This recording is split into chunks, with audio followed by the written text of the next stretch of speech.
कोहिनूर ये सिर्फ एक हीरे का नाम नहीं है, ये नाम है ताकत का, लालच का और खून खराबे का। आज हम इसी बदनाम हीरे की कहानी में उतरेंगे।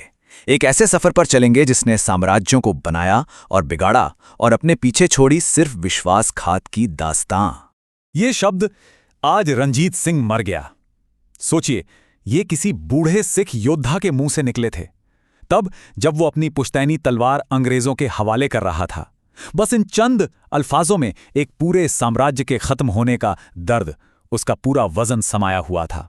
तो कहानी का ये अहम मोड़ आता है लाहौर में। तारीख थी 29 मार्च 1849। लाहौर किले के आलीशान शीश महल के अंदर महज 10 साल का एक बच्चा महाराजा दलीप सिंह अंग्रेज अफसरों के सख्त पहरे में एक दस्तावेज पर दस्तखत कर रहा था। और उन दस्तखतों के साथ वो सिर्फ अपना राजपाट नहीं, बल्कि अपने साम्राज्य का सबसे बड़ा खजाना भी हमेशा हमेशा के लिए सौंप रहा था।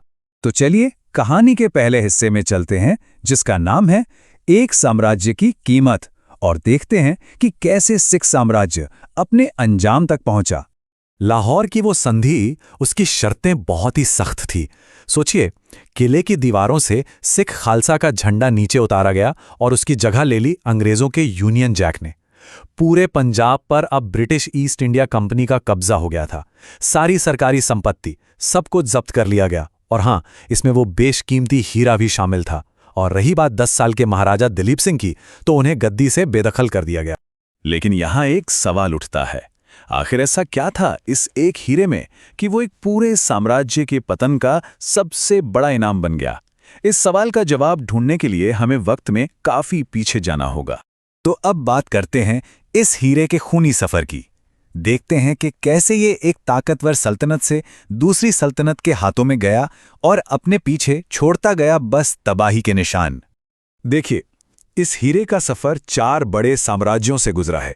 16वीं सदी में इसका जिक्र पहली बार मुगलों के पास मिलता है। फिर 1739 में फारस के नादिर शाह ने दिल्ली लूटकर इसे हासिल किया। 1747 में ये अफगानिस्तान बनाने वाले अहमद शाह दुर्रानी के पास पहुंचा, और आखिरकार 1813 में ये पंजाब के महाराजा रणजीत सिंह की शान बना।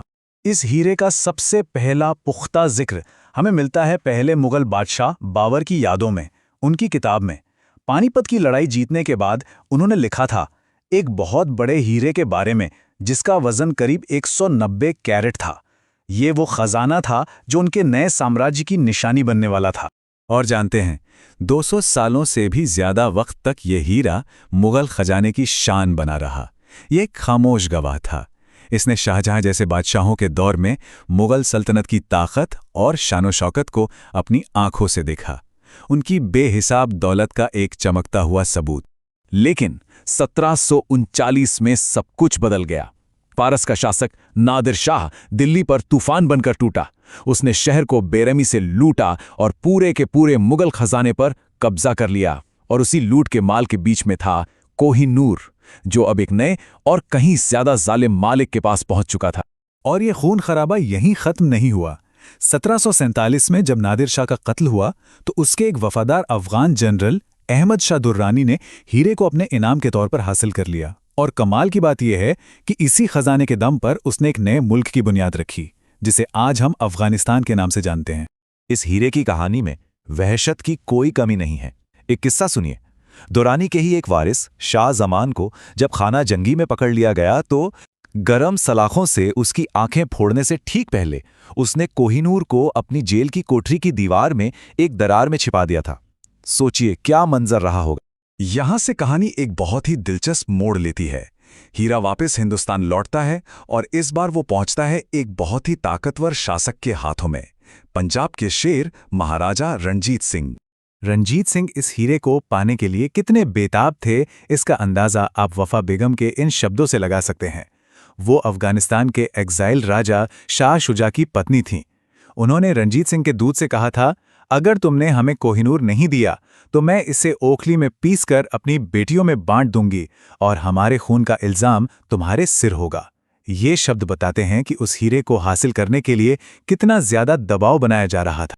लेकिन रणजीत सिंह की मौत के बाद तो जैसे सब कुछ बिखर गया। एक अजीब सा सिलसिला शुरू हुआ। उनके वारिस खड़क सिंह को जहर दे दिया गया। फिर खड़क सिंह के वारिस नौनिहाल सिंह की उसी दिन एक अजीब हादसे में मौत हो गई। इसके बाद तो कत्ल और तख्ता पलट का एक ऐसा दौर चला जिसने पूरे सिख साम्राज्य की नींव हिला दी। बहुत से लोग मानने लगे थे कि ये कोहिनूर का श्राप है। और इसी उथल पुथल का फायदा उठाकर कहानी एक बार फिर घूमती है। और अब मैदान में आते हैं अंग्रेज।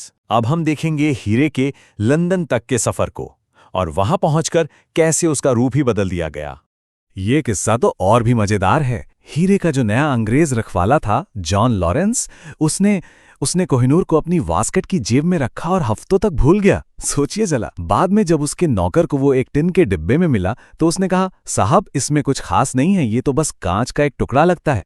तो जब आखिरकार 1851 में लंदन की मशहूर ग्रेट एग्जीबिशन में कोहिनूर को लोगों के सामने रखा गया तो लोग उसे देखकर बहुत मायूस हुए। हुआ ये कि उसकी सदियों पुरानी मुगल कटिंग में वजन पर तो ध्यान था, पर चमक पर नहीं, और उस जमाने की गैस लाइट्स की हल्की रोशनी में वो बिल्कुल भी नहीं चमका। भीड़ हैरान थी कि भाई इतना हल्ला किस बात का था। बस इसी मायूसी के बाद प्रिंस एल्बर्ट ने एक बहुत बड़ा और कंट्रोवर्शियल फैसला लिया। हीरे को दोबारा तराशा जाएगा। ये एक बहुत बड़ा दाव था। इस प्रोसेस में हीरे ने अपना 50% से भी ज्यादा वजन खो दिया। 190 कैरेट से सीधा 93 कैरेट पर आ गया। लेकिन उसकी पुरानी मुगल कटिंग की जगह अब एक मॉडर्न ओवल ब्रिलियंट कट ने ले ली थी, जिसने हीरे के अंदर की चमक और आग को पूरी तरह से बाहर निकाल दिया। और इस काम में खर्च कितना आया?